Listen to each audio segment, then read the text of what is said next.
propagating Turks Cap or Teardrop Hibiscus.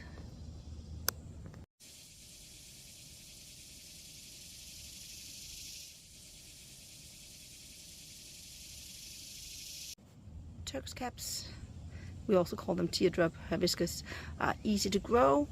They grow in full sun and shade, part sun, but they produce better if you put them in full sun.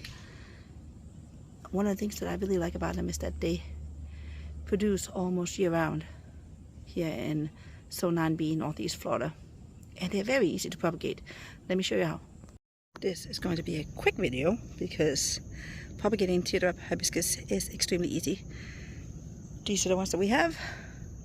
They have grown from cuttings, and now I'm going to cut some of them down, make them more bushy, and I will make more Teardrop Hibiscus. Before we continue, we want to thank all of you for watching our videos. Please hit the like button and consider subscribing to our channel. Whenever you watch, like, save, share, and subscribe to our channel, you support our Dancing Tree Toss mission. To make your Teardrop Hibiscus more bushy, all you need to do is cut it low above a few nodes. Look, see, you can see one here. It's going to this direction, that direction, this direction, that direction, this direction. So let's cut it right here, and it will become more bushy because all of these, or some of them at least, will turn into new branches.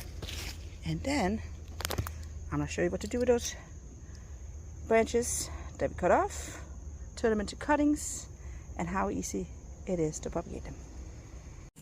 Okay, so you just need to take off the bottom leaves, just like this, and you can see that there is a new leaf coming here, a new leaf coming here, right there. Just gonna make a cut right there. That's one cutting, and then we'll do the same thing with the next. But I want to make this smaller because you can see that it already has new branches. So I'm actually going to cut these leaves off, the big ones. Oops, look what I just did. Not good.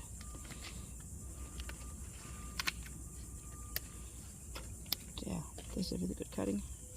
See, there's new leaves already. Let's see this one.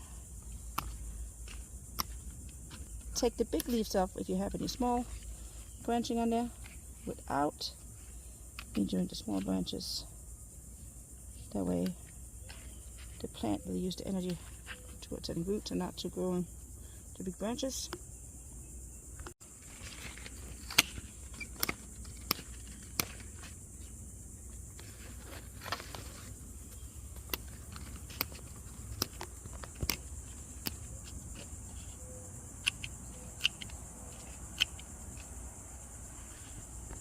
Now this one you can see we have these small leaves, so let's pull off the big leaves. Figure out where to make a cut. I am going to make the cut right here. That's a really good cutting. Be careful with those tiny leaves right here. I'm going to have to sacrifice this one.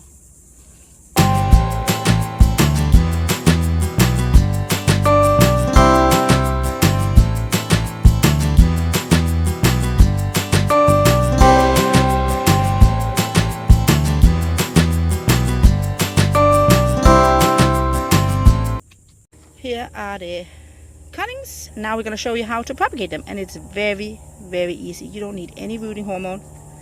My son is going to show you exactly how to do it. Put your hand close to the bottom of the cutting and push it down until you meet resistance. Make sure you do this in dapper light, part shade, not in full sun.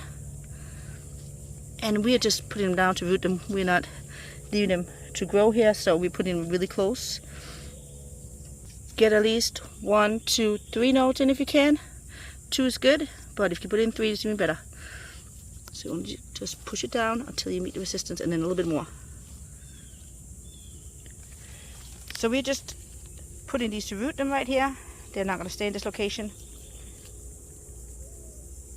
But if you're putting them in the ground where you want it permanently, I would say leave at least 2 feet in between, because they will get quite big.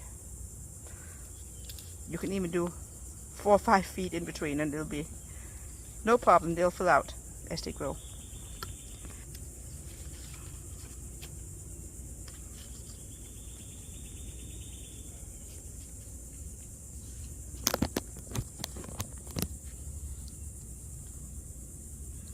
Just make sure they have dapple light,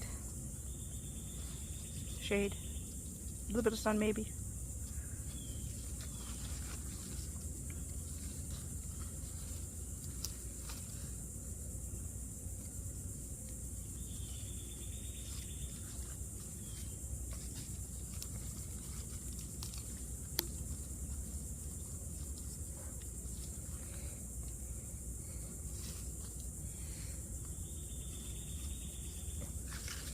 We have about 16 cuttings here. That should turn into about 16 plants. We're just going to give them a little water so they're going to stay moist. And if it doesn't rain, you make sure to water them a little bit. Just make sure that they have some moist soil around them. Not waterlogged. Keep them there for about 2 to 3 months. Then you can try to tug on them a little bit and see if they have rooted. Then you can pull one up and see, and if it is rooted, go ahead and repot them. We're gonna show you how to do that. These cuttings have been in the ground for about a month to 2 months, so let's check out if they have any roots. Let's see. Oh, can you see roots? Has a little bit of roots on there after about a month or 2. You want to just hold it there and then pour dirt around it so you don't push it into the soil or your grow medium. You have to be careful with these new fragile roots.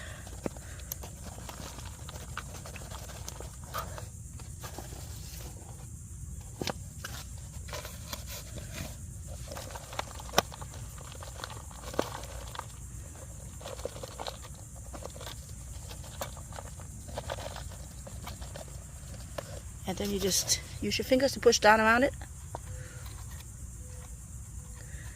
Water it in well. And let's take a look at this new Teardrop Hibiscus plant. After you watered your cutting, leave it in the shade, part shade, dapple light for a week or 2 before you put it out in the sun. That will help prevent transplant shock.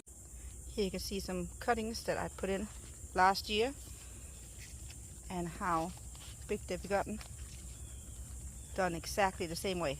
This is the one we just took the cuttings from. Don't forget to use all your leaves in the compost, or if you have banana trees, they'll be very happy. Thank you for watching, and thank you for making the world a little greener.